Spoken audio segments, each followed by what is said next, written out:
First and foremost, and for the first time in over 800 years, I would like to extend a virtual welcome to friends, colleagues, fellow councillors and residents of Winchester listening in on this mayor-making day like no other, in these unique circumstances and in these uncertain and unprecedented times. I want to thank my fellow councillors for bestowing upon me the greatest honour of my life in my adopted city, here in England's ancient capital. I am extremely grateful for your trust and support in electing me to the historic and honourable office of Mayor of Winchester. It is a humbling experience to be chosen to be the civic representative of the City and District of Winchester, and I would like to thank all of you for giving me the opportunity to serve. I will embrace the challenge and honour your confidence to the best of my ability over the coming year.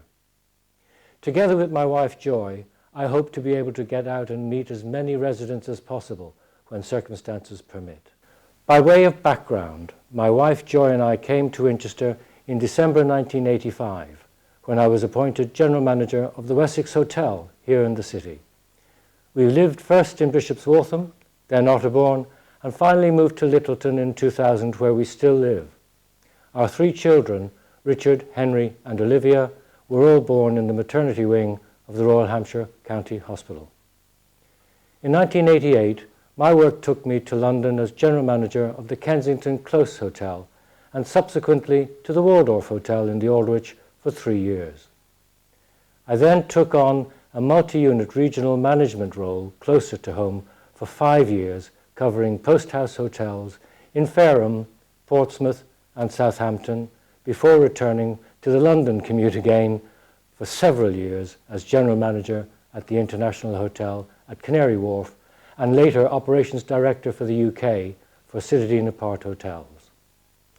I returned again to the area with Bespoke Hotels in 2008 as Regional Manager based at the Marwell Hotel, moving down the road after 2 years to the Botley Grange Hotel and Spa until early 2013. For the following 2 years, I took on several locum general management roles for both the Legacy and the Bespoke Hotel companies in Cardiff, Croydon and Stratford-upon-Avon, finally retiring in 2014. Turning to the present, it was only 9 weeks ago when we read in the Hampshire Chronicle that in the short to medium term, Winchester's economy was expected to grow at the fastest rate in Hampshire. Well, that was very good news at the time, a forecast of future growth, of economic prosperity to be shared by all, especially our small independent and hospitality businesses and market traders.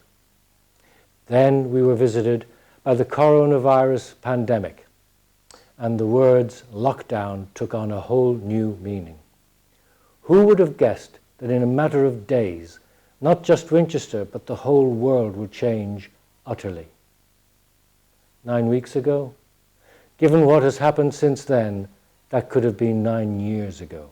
Since then, I believe we have all learned that focusing only on economic matters is not the sole measure of a community's wealth, nor in isolation does it define the worth of a community, its own sense of value, of real value.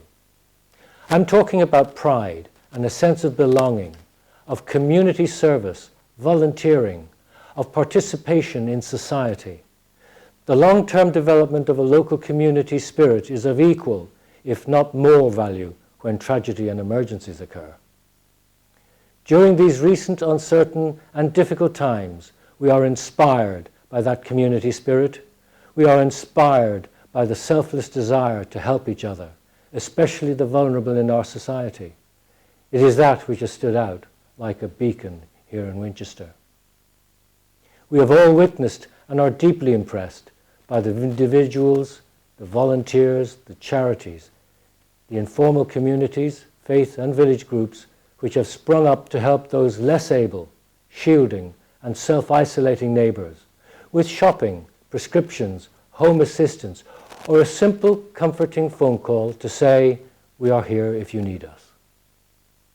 I wish to recognise these many local people, the neighbourhood groups and the organisations across the city and district far too many to single out here, that continue to work so hard and make Winchester a better place to live and to be proud of. On that subject, I turn to my Mayor's Charities for the coming year. They are Winchester Young Carers, Home Start Winchester, and Youth Options. Young Carers support children and young people aged 8 to 17 who care for a parent or a sibling with a long-term illness or a disability. The children are helped to develop emotionally and to take full advantage of opportunities for educational achievement and life success.